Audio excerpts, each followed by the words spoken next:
Israel. God spoke to him and told him to go and present himself to Ahab. Elijah said to Ahab, I serve the Lord. He is God, the God of Israel. You can be sure that he lives. You can be just as sure that there won't be any dew or rain on the whole land. There won't be any during the next few years. I won't come until I say so.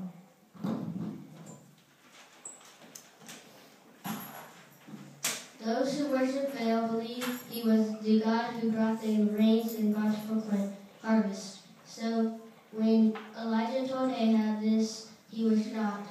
Then a message from the Lord came to Elijah, telling him to leave this place and to drink water from a brook. Ravens would feed him, so Elijah did what the Lord told him to do.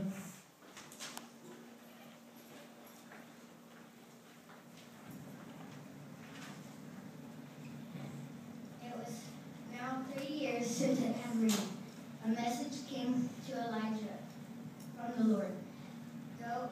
He said, go and speak to Ahab. I will send rain on the land. Elijah told Ahab to gather 450 prophets of God Baal and 400 prophets of the goddess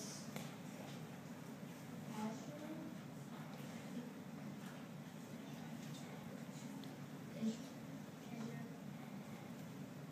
To meet him at Mount Carmel.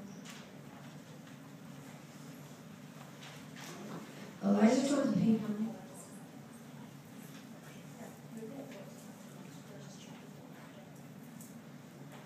Elijah told the people to get 2 bulls. Baal's prophets chose one, and Elijah took the other. He told them to cut it into pieces and put it on the wood, but don't set fire to it. Elijah did the same thing. Then he told them to pray to their God, and Elijah will pray to God. The God who answers by sending fire down is the one and only God. The prophets of Baal prayed all day, but nothing happened. Then Elijah prayed to God, and God sent fire down from the heaven that burned the sacrifice, the wood, the stones, and the soil.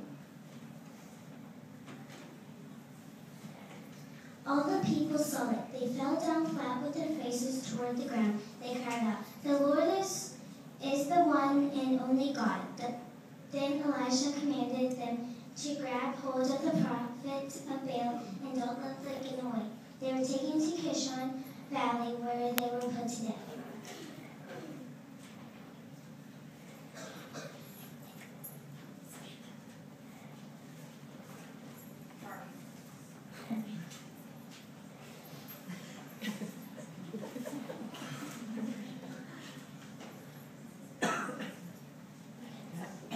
Ahab told Jezebel everything Elijah has done by killing the prophets with his sword. Jezebel threatened to kill Elijah, so he ran for his life. Elijah came to a small tree and sat under it. He prayed that he would die. He then fell asleep. Suddenly, as an angel touched him and told him to get up and eat, so Elijah ate the bread and drank the water that was set beside him. He fell asleep again.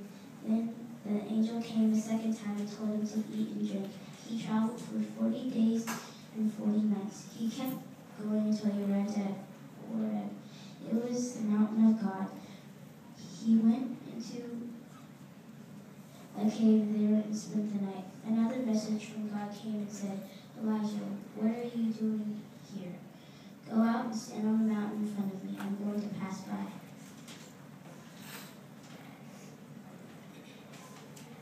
As the Lord approached, a very powerful wind tore the mountains apart.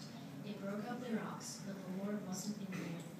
After the wind, there was an earthquake, but the Lord wasn't in the earthquake. After the earthquake, fire came, but the Lord wasn't in the fire. After the fire, there was only a gentle whisper. When Elijah heard the whisper, he pulled the coat over his face. He went out and stood at the entrance to the cave.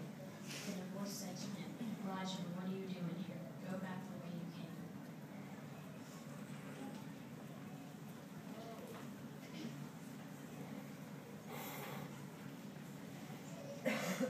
So Elijah went to the desert of Damascus. He anointed Hazael as king over Aram, and him as king over Israel. He also told him to anoint Elijah to succeed you as prophet. Elijah and Elijah were on their way from Gilgal. The Lord was going to use a strong wind to take Elijah up.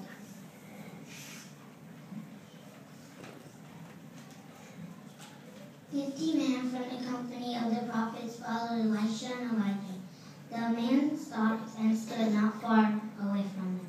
They faced the place where Elijah and Elisha had stopped at the Jordan River. Elijah rolled his coat up and then struck it with water. The water parted to the right and to the left. The man of them went across the river on dry ground.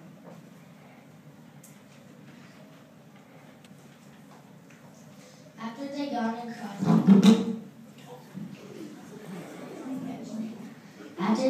across, Elijah spoke to Elisha.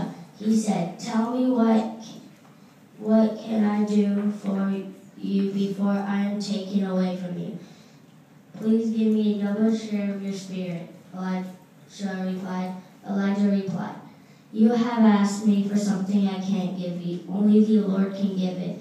They kept walking and talking together. Suddenly a chariot and horses appeared. Fire was all around them. The chariot and horses came between the two men. Then Elijah went up to heaven in a strong wind.